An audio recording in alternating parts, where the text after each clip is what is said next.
Happy 4th of July sa inyong lahat. Ipakita ko lang po sa inyo ang aking inihanda for the 4th of July celebration. Okay, wine agad ang nakita ninyo ha. Okay, ito po yung wine. Actually, itong wine na to ay ginawa po ng husband ng aming kaibigan na si Nori. Okay, so yan po ay aged wine. Homemade po ang wine na yan. And I'm sure talagang napakasarap po niyan. Actually, kalahati na nga lang eh. Nung ibigay po yan sa amin, talagang puno yung bote na yan eh. Okay, so ito po ang Cantonese noodles. Ayan po. In-order ko po yan kasi no time to cook po. Kaya nag-order na lang ako.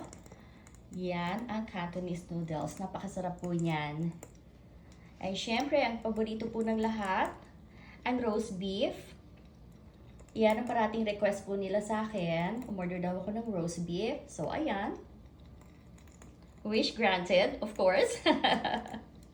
At ito po yung ginawa ko kaninang turmeric rice. Yan po ang turmeric rice. At actually, magdadala pa po sila ng pang-barbecue. Ang mga friends po namin magdadala ng pang-barbecue.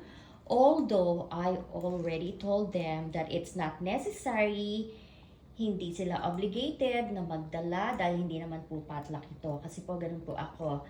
Basta't ako po ang nag-host ng party at hindi naman po potluck. So nahihiya rin naman po ako no, na sabihan sila na magdala sila. Syempre, hindi po tama yun.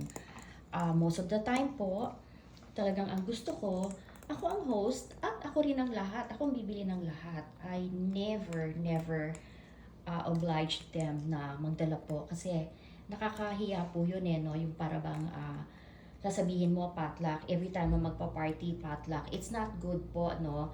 So, syempre, pag nag-invite ka sa bahay mo, kailangan you are ready. At talagang pagka ikaw ang host, dapat sagot ko lahat. Ganun po ako. So, yan po, I'm pretty sure mag-enjoy po ang mga friends namin.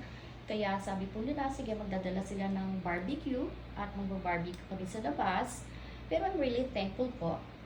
Pero syempre nahihiya rin po ako na meron silang dala. Ganun po eh. So, ayan, na-share ko lang po sa inyo.